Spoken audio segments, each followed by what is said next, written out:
2 ദിനവൃത്താന്ത പുസ്തകത്തിൽ നിന്ന് അധ്യായം 17. യഹോഷാഫാത്ത്. ആസായ്ക്ക് ശേഷം മകൻ യഹോഷാഫാത്ത് രാജാവായി. അവൻ ഇസ്രായേലിനെതിരെ തൻ്റെ നില ഭദ്രമാക്കി. യൂദായിലെ സുരക്ഷിത നഗരങ്ങളിലും ഗ്രാമപ്രദേശങ്ങളിലും എഫ്രായിം ദേശത്തു നിന്ന് തൻ്റെ പിതാവായ ആസ പിടിച്ചെടുത്ത പട്ടണങ്ങളിലും പട്ടാളത്തെ നിയോഗിച്ചു.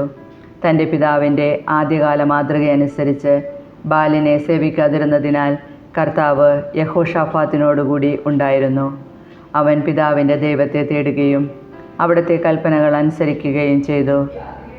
ഇസ്രായേൽ രാജാക്കന്മാരുടെ മാർഗം സ്വീകരിച്ചതുമില്ല. കർത്താവ് യഹോഷാഫാത്തിന് രാജ്യത്തിൻ്റെ പൂർണ്ണ നിയന്ത്രണം നൽകി. യൂദാ മുഴുവനും അവനെ കാഴ്ചകൾ കൊണ്ടുവന്നു. അങ്ങനെ അവൻ്റെ ധനവും മാനവും പെരുകി. അവൻ കർത്താവിൻ്റെ മാർഗത്തിൽ ഉറച്ചുനിന്നു. യൂദായിലെ പൂജാഗിരികളും അശേര പ്രതിഷ്ഠകളും നശിപ്പിച്ചു. തൻ്റെ 3-ാം ഭരണവർഷം യഹോഷാഫാത്ത് യൂദാ നഗരങ്ങളിൽ ജനങ്ങളെ പഠിപ്പിക്കാൻ ഉപദേഷ്ടാക്കളായി ബെൻഹായിൽ, ഒബാദിയ, സക്രിയ, നെത്തനേൽ, മിഖായ എന്നിവരെ അയച്ചു. അവരോടൊപ്പം ലേവ്യരായ ഷെമായ, നെഥാനിയ, സെബദിയ, അസഹേൽ, ഷെമിറാമോത്ത്, യഹോനാദാൻ, അദോനിയ, തോബിയ, തോബ്, അദോനിയ എന്നിവരെയും പുരോഹിതന്മാരായ എലിഷാമ, യഹോറാം എന്നിവരെയും അയച്ചു. അവർ കർത്താവിൻ്റെ നിയമഗ്രന്ഥവുമായി യൂദാ നഗരങ്ങളിലെല്ലാം ചെന്ന് ജനത്തെ പഠിപ്പിച്ചു. യൂദായ്ക്ക് ചുറ്റുമുള്ള രാജ്യങ്ങളിൽ കർത്താവിനെക്കുറിച്ചുള്ള ഭീതി പരന്നതിനാൽ അവരാരും യഹോഷാഫാത്തിനെതിരെ യുദ്ധത്തിന് പോയില്ല. ഫിലിസ്ത്യരിൽ ചിലർ യഹോഷാഫാത്തിന് കാഴ്ചയായി ധാരാളം വെള്ളിയും മറ്റു സമ്മാനങ്ങളും കൊണ്ടുവന്നു. 7700 ചെമ്മരിയാടുകളെയും 7700 കോലാടുകളെയും അറബികൾ സമ്മാനിച്ചു.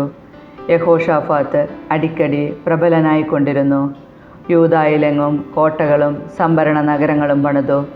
അവിടെ ധാരാളം വിഭവങ്ങൾ ശേഖരിച്ചു. ജെറുസലേമിൽ വീരയോദ്ധാക്കളുടെ വ്യൂഹങ്ങളെ നിയോഗിച്ചു. ഗോത്രക്രമത്തിൽ അവരുടെ പേരുവിവരം: യൂദാ ഗോത്രത്തിലെ സഹസ്രാധിപന്മാരുടെ തലവൻ അദ്ന. അവൻ്റെ കീഴിൽ 3,00,000 പടയാളികൾ. രണ്ടാമൻ യഹോഹനാൻ. അവൻ്റെ കീഴിൽ 2,80,000 പേർ. മൂന്നാമൻ സിക്രിയുടെ മകൻ അമസിയ. കർത്താവിൻ്റെ ശുശ്രൂഷയ്ക്കായി തന്നെ സമർപ്പിച്ച അവൻ്റെ കീഴിൽ 2,00,000 പേർ. ബെഞ്ചമിൻ ഗോത്രത്തിൻ്റെ സൈന്യാധിപൻ എലിയാദ. വീരപരാക്രമിയായ അവൻ്റെ കീഴിൽ പരിചയും വില്ലും ഉപയോഗിക്കുന്ന പടയാളികൾ 2,00,000.